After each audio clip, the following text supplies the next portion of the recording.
നമസ്കാരം. നമ്മുടെ രാജ്യത്തെ ഒരു വികസിത ക്ഷേമ രാഷ്ട്രമാക്കി തീർക്കുന്നതിന് ആവശ്യമായ വിവിധ നടപടികളിൽ ആദ്യത്തെ നടപടി എന്ന നിലയിൽ ബാങ്കുകൾ ഇന്ന് ജനങ്ങൾക്കുള്ള സ്വത്തുകൂടി അവരിൽ നിന്നും ചോർത്തിയെടുത്ത് ദരിദ്രരെ കൂടുതൽ ദാരിദ്ര്യത്തിലേക്ക് തള്ളിവിടുന്ന സംവിധാനത്തെ നേരെ മറിച്ച് ജനങ്ങൾക്കും രാജ്യത്തെ ഒരു വികസിത രാജ്യമാക്കി മാറ്റുന്നതിനും ഉപകാരപ്പെടുന്ന രീതിയിൽ എങ്ങനെ മാറ്റാം എന്നാണ് നമ്മൾ കഴിഞ്ഞ 2 വീഡിയോയിൽ ഡിസ്കസ് ചെയ്തത്. അതിൻ്റെ തുടർച്ചയായിട്ട് ക്രെഡിറ്റ് കാർഡ് എന്ന തിന്മയെപ്പറ്റിയും അതിനുള്ള പരിഹാരത്തെപ്പറ്റിയും അതിനൊപ്പം നാം ഇതുവരെ ഡിസ്കസ് ചെയ്തു വെച്ച് നമ്മുടെ ബാങ്കിങ് മേഖലയിൽ ഉണ്ടാകേണ്ട പ്രധാന മാറ്റങ്ങളെപ്പറ്റിയുള്ള ചില ആശയങ്ങളും പങ്കുവയ്ക്കാനുള്ള ഒരു ചെറിയ വീഡിയോ ആണ് ഇന്ന് ഞാൻ ചെയ്യുന്നത്. ക്രെഡിറ്റ് കാർഡിൽ നിന്നെടുക്കുന്ന തുക കുറച്ച് ദിവസങ്ങൾക്ക് ശേഷം അല്ലെങ്കിൽ ഒരു നിശ്ചിത ദിവസത്തിന് ഉള്ളിൽ തിരിച്ചടച്ചു കഴിഞ്ഞാൽ അതിന് പലിശയില്ല എന്ന സങ്കല്പം ശരിക്കും ചൂണ്ടയിൽ കോർക്കുന്ന ഒരു ഇരയാണ്. ക്രെഡിറ്റ് കാർഡുകൾ തരുന്ന പല ബാങ്കുകൾക്കും അതിൻ്റെ രീതികളിൽ ചില വ്യത്യാസങ്ങളുണ്ടെങ്കിലും പൊതുവായി ഇതേപ്പറ്റി അറിയാവുന്നവർക്കും ഗൂഗിളിൽ സെർച്ച് ചെയ്താലൊക്കെ നമുക്ക് മനസ്സിലാകും ഈ ക്രെഡിറ്റ് കാർഡിലൂടെ ബാങ്കുകൾ ജനങ്ങളിൽ നിന്നും വലിയ ചാർജുകളും പിഴകളും വലിയ പലിശയും വാങ്ങിച്ചെടുത്തിരിക്കും. ക്രെഡിറ്റ് കാർഡ് തരുമ്പോൾ തന്നെ അവർ പറയും അതിലൊരു നിശ്ചിത തുക നമുക്ക് ATM വഴി എടുക്കാം. അത് കേട്ട് സന്തോഷത്തോടെ പലരും പണത്തിൻ്റെ ബുദ്ധിമുട്ട് കൊണ്ട് നേരെ ചെന്ന് ATMിൽ നിന്ന് പണം എടുക്കുന്നു. പിന്നീടാണ് അവർ തിരിച്ചറിയുന്നത് ക്രെഡിറ്റ് കാർഡ് നിന്ന് ATM വഴി ഒരു 500 രൂപയെങ്കിലും എടുത്താലും മിനിമം ചാർജ് എന്ന് പറഞ്ഞാൽ 500 രൂപയാണ്. എന്ന് മാത്രമല്ല ATM വഴി എടുക്കുന്ന പണത്തിന് പലിശ ഇളവില്ല. അന്നു മുതൽ വളരെ ഉയർന്ന പലിശ, സാധാരണ 45% പലിശ അവർ ഈടാക്കുകയും ചെയ്യും. ക്രെഡിറ്റ് കാർഡുകൾ പ്രധാനമായിട്ടും ഷോപ്പിങ്ങിന് വേണ്ടിയാണ് ഉപയോഗിക്കുന്നത്.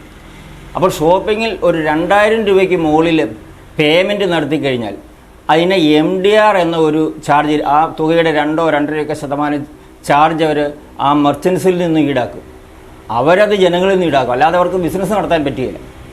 അങ്ങനെ സമയത്ത് തിരിച്ചടയ്ക്കുന്നുണ്ടോ ഇല്ലയോ എന്ന് നോക്കാതെ തന്നെ ഒരു വലിയൊരു തുക അവർ ബാങ്കുകൾ ഈടാക്കിയിരിക്കും. ഇനി ക്രെഡിറ്റ് കാർഡ് സാധാരണ എല്ലാവരും സാമ്പത്തിക ബുദ്ധിമുട്ടൊക്കെ കൊണ്ടാണ് ഇത് ക്രെഡിറ്റ് കാർഡ് അക്സെപ്റ്റ് ചെയ്യുന്നത്.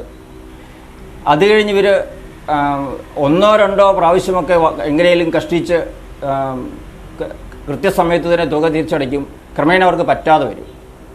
അതോടുകൂടി ക്രെഡിറ്റ് കാർഡിന് അതിൻ്റെ പേയ്മെൻറ്റിന് വീഴ്ച വരുന്നതോടെ അതിന് വലിയ ഒരു പിഴ ചാർജ് അപ്പോൾ തന്നെ ഈടാക്കുകയും ആ ക്രെഡിറ്റ് കാർഡ് വഴി നമ്മളെടുത്ത മുഴുവൻ തുകയ്ക്കും അന്ന് മുതലല്ല, നമ്മൾ ഓരോ പേയ്മെൻറ്റ് നടത്തിയ അന്ന് മുതൽ 45% മറ്റും പലിശ അവർ ഈടാക്കും. എന്നിട്ടവർ തിരിച്ചടയ്ക്കാൻ ബുദ്ധിമുട്ടുള്ള ക്ലയൻസിനോട് അത് EMI ആക്കാൻ പ്രേരിപ്പിച്ചുകൊണ്ടിരിക്കും. EMI ആക്കുന്നതോടുകൂടി അതിന് 20% മുകളിലുള്ള ഒരു ലോണായിട്ടത് മാറും. എന്ന് മാത്രമല്ല, അങ്ങനെ EMI ഉള്ളപ്പോൾ ആ തുക തിരിച്ചടച്ചില്ല എന്നാണ് അതിനർത്ഥം. അതുകൊണ്ട് പിന്നീട് നടത്തുന്ന ഓരോ പേയ്മെൻറ്റിനും 45% വീതം ഒക്കെ വളരെ ഉയർന്ന പലിശ ആ പേയ്മെൻറ്റ് നടത്തിയ അന്ന് മുതൽ അവർ ഈടാക്കും. ഇങ്ങനെ പല പല ചാർജുകളും പിഴകളും, നമ്മൾ പലപ്പോഴും സങ്കല്പത്തിൽ പോലും കാണാത്ത പല ചാർജുകളും പിഴകളും അവർ ജനങ്ങൾ ഈടാക്കിയെടുക്കും.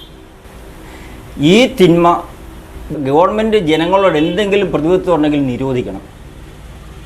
എന്നിട്ടതിനെ ക്രെഡിറ്റ് കാർഡ് എന്ന സംവിധാനത്തെ ക്രെഡിറ്റ് ലോൺ എന്ന ഒരു പുതിയ സംവിധാനമാക്കി മാറ്റണം. അതായത് നമ്മൾ നേരത്തെ നമ്മുടെ 1ാമത്തെ വീഡിയോയിൽ പറഞ്ഞു, ജനങ്ങൾക്ക് ട്രാൻസാക്ഷൻ നടത്താനായിട്ട് RBI മാത്രം അക്കൗണ്ട് നൽകണം. അപ്പോൾ മറ്റാരുടെയും അക്കൗണ്ട് ഉപയോഗിച്ച് ട്രാൻസാക്ഷൻ നടത്താൻ പാടില്ല. അതുതന്നെ ഇവിടെ ബാധകമാകുമ്പോൾ ക്രെഡിറ്റ് കാർഡിന് പിന്നെ കാർഡിൻ്റെ ആവശ്യമില്ലാതാവും. അതോടെ പിന്നെ അതിന് ക്രെഡിറ്റ് കാർഡ് എന്ന് വിളിക്കാൻ പറ്റുകയില്ല.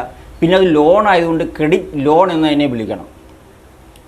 അപ്പോൾ അത് പ്രാവർത്തികമാക്കേണ്ടത് ജനങ്ങൾക്ക് അല്ലെങ്കിൽ ബാങ്കുകൾക്ക് വിശ്വാസമുള്ള ആളുകൾക്ക്, ജനങ്ങളത് ആവശ്യമുള്ളപ്പോൾ ആവശ്യമുള്ള തുക ബാങ്കിൻ്റെ RBI അക്കൗണ്ടിൽ നിന്നും അവരുടെ RBI അക്കൗണ്ടിലേക്ക് അത് സ്വീകരിക്കുന്നു. RBI അക്കൗണ്ടുകൾ തമ്മിലുള്ള ട്രാൻസാക്ഷൻ ആയതുകൊണ്ട് അതിന് ചാർജ്, ഒരു പൈസ പോലും ചാർജില്ല.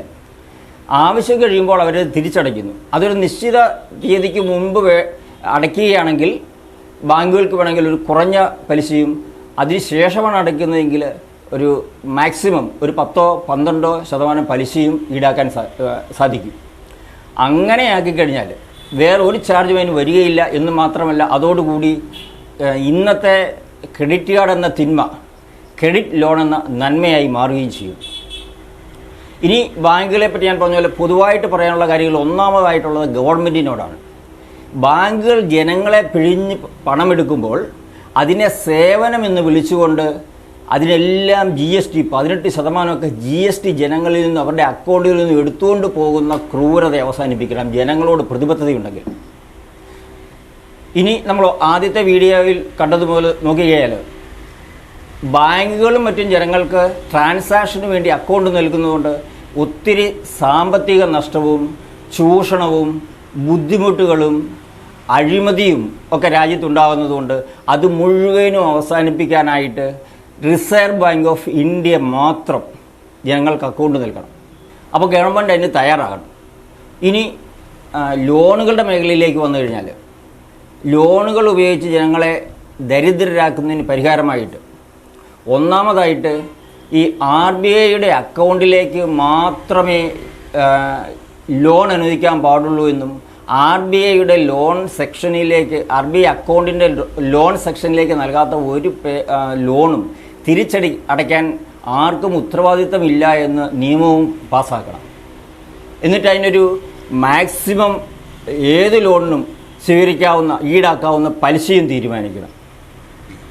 അതുപോലെ ഏറ്റവും പ്രധാനപ്പെട്ട കാര്യം നമ്മൾ നേരത്തെ പറഞ്ഞത് ലോണുകളുടെ തിരിച്ചടവിൻ്റെ തീയതിയും തുകയും ബാങ്കുകൾ തീരുമാനിക്കരുത്. അത് ജനങ്ങൾക്കുണ്ടാകുന്ന സമയത്ത് ഉണ്ടാകുന്ന തുക അവർ അടച്ചുകൊണ്ടിരിക്കുക. അപ്പോൾ സ്വാഭാവികമായിട്ടും ഈ ലോണുകളെല്ലാം ഒരൊറ്റ കടമായിട്ട് അവരുടെ റിസർവ് ബാങ്ക് അക്കൗണ്ടിൻ്റെ ലോൺ സെക്ഷനിൽ കിടക്കും. അത് ആ സെക്ഷനിലേക്ക് അവരുടെ കയ്യിൽ ഒരു 1000 രൂപ ഉണ്ടായാൽ 2000 രൂപ ഉണ്ടായാൽ അതവരടയ്ക്കുന്നു. അത് നമ്മൾ സെറ്റ് ചെയ്ത് വെക്കുന്ന രീതിയിൽ അല്ലെങ്കിൽ തുല്യമായി എല്ലാ ലോണിലേക്കും പോകുന്നു. അങ്ങനെ ജനങ്ങൾക്ക് എപ്പോഴൊക്കെ പണം ഉണ്ടാകുന്നോ അപ്പോഴൊക്കെ അവർ ആ പണം അടച്ചുകൊണ്ടിരുന്നു കഴിഞ്ഞാൽ ഒരു വ്യക്തി പോലും ഇനി രാജ്യത്ത് കടക്കണിയിലാവുകയില്ല. അതോടെ പിഴപ്പലിശ എന്ന തിന്മയും അവസാനിക്കും. അതുപോലെ അടുത്ത കാര്യം, പലിശയ്ക്ക് കൊടുക്കുന്ന ലോണിന് പലിശയല്ലാതെ ചാർജുകൾ ഈടാക്കാൻ പാടില്ല എന്നാണ്. പലിശയാണ് അവരുടെ ചാർജ്. ഫ്ലാറ്റ് ഇൻട്രസ്റ്റ് എന്ന തിന്മയും പരിപൂർണമായും അവസാനിപ്പിക്കണം. അതുപോലെ നമ്മളിപ്പോൾ പറഞ്ഞതുപോലെ ക്രെഡിറ്റ് കാർഡിനെ ക്രെഡിറ്റ് ലോണാക്കി മാറ്റണം. അവസാനമായിട്ട് ഏറ്റവും പ്രധാനപ്പെട്ട അടുത്ത കാര്യം, ഇന്ന് കടക്കണിയിൽ കിടക്കുന്നവരെ മുഴുവനും ഒറ്റയടിക്ക് രക്ഷിക്കാനായിട്ട് ഗവൺമെൻറ്, നമ്മൾ രണ്ടാമത്തെ വീഡിയോയിൽ പറഞ്ഞതുപോലെ ഗവൺമെൻറ് 5 പൈസ പോലും മുടക്കില്ലാത്ത ഈ സഹായം ജനങ്ങൾക്ക് ചെയ്തു കൊടുക്കണം. അതായത് എല്ലാ കടങ്ങളും അവരുടെ RBI അക്കൗണ്ടിലേക്ക് കൊണ്ടുവന്ന് തൽക്കാലത്തേക്ക് പണം നൽകി ഗവൺമെൻറ് അത് വീട്ടുകയും തിരിച്ച് ആ പണം ജനങ്ങളിൽ നിന്ന് ഈടാക്കുകയും ചെയ്യണം. അതിൻ്റെ വിശദാംശങ്ങളൊക്കെ നമ്മൾ രണ്ടാമത്തെ വീഡിയോയിൽ പറഞ്ഞതാണ്. അപ്പോൾ ബാങ്കുകളിൽ തിരിച്ചടയ്ക്കാതെ കിടക്കുന്ന കടങ്ങളെ സംബന്ധിച്ച് ബാങ്കുകൾ ഒരു കാര്യം മനസ്സിലാക്കണം. അവർ ഷെഡ്യൂൾ നിശ്ചയിക്കുകയും അതിന് പിഴപ്പലിശ ഈടാക്കുകയും ചാർജുകൾ ഈടാക്കുകയും ഒക്കെ ചെയ്തിട്ടാണ് ജനങ്ങൾ ഇത്രമാത്രം കടക്കിണിയിൽ കിടക്കുന്നത്. അതൊന്നും ഇവർക്ക് അവകാശപ്പെട്ടതല്ല എന്ന് മനസ്സിലാക്കേണ്ട, അത് പൂർണ്ണമായിട്ട് ഒഴിവാക്കുകയും ചെയ്യണം. അവരുടെ ചെയ്തികൾ മൂലം ജനങ്ങൾ ഒത്തിരി ബുദ്ധിമുട്ടുകൾ അനുഭവിച്ചതിന് നഷ്ടപരിഹാരം എന്ന നിലയിൽ വീണ്ടും അവരുടെ ചാർജുകൾ കുറച്ചു കൊടുക്കുകയും ചെയ്യണം. ബാക്കി തുക മാത്രം പുതിയ സംവിധാനം അനുസരിച്ച് അവർക്ക് അവരുടെ RBI അക്കൗണ്ടിലേക്ക് കടമായി വരികയും അത് നമ്മളിപ്പോൾ പറഞ്ഞതുപോലെ അവർക്കുണ്ടാകുന്ന പണം 500, 1000, 2000 ഒക്കെ തുകയായിട്ട് അവർ അടച്ചുകൊണ്ടിരുന്നാൽ മുഴുവൻ ജനങ്ങളും കടക്കിണിയിൽ നിന്ന് മോചിതരാകും. മുഴുവൻ ബാങ്കുകൾക്കും ന്യായമായിട്ട് അവർക്ക് കിട്ടേണ്ട തുക തിരിച്ചു കിട്ടുകയും ചെയ്യും. ഇങ്ങനെ ബാങ്കിങ് സംവിധാനത്തെ നമ്മൾ നവീകരിച്ചു കഴിഞ്ഞാൽ ജനങ്ങൾക്ക് ശ്രേയസ്സുണ്ടാകും, രാജ്യം പുരോഗമിക്കും, ബാങ്കുകൾക്കും അഭ്യുന്നതി ഉണ്ടാകും. അങ്ങനെ ആയിരിക്കട്ടെ നമ്മുടെ ബാങ്കിങ് സംവിധാനം. ഇനി അടുത്ത വീഡിയോയിൽ ബാങ്കിങ് സംവിധാനത്തെ പറ്റിയല്ല, നമ്മൾ ജനങ്ങളെല്ലാവരും ഇന്ന് ദാരിദ്ര്യം അനുഭവിക്കുന്നതിൻ്റെ യഥാർത്ഥ കാരണവും അതിന് പരിഹാരമായി ഇന്ന് ചെയ്യുന്ന തൊഴിൽ തുടരുമ്പോൾ തന്നെ ജനങ്ങളുടെ വരുമാനം വർദ്ധിക്കാനുള്ള മാർഗങ്ങളെ പറ്റിയായിരിക്കും നമ്മുടെ അടുത്ത വീഡിയോ.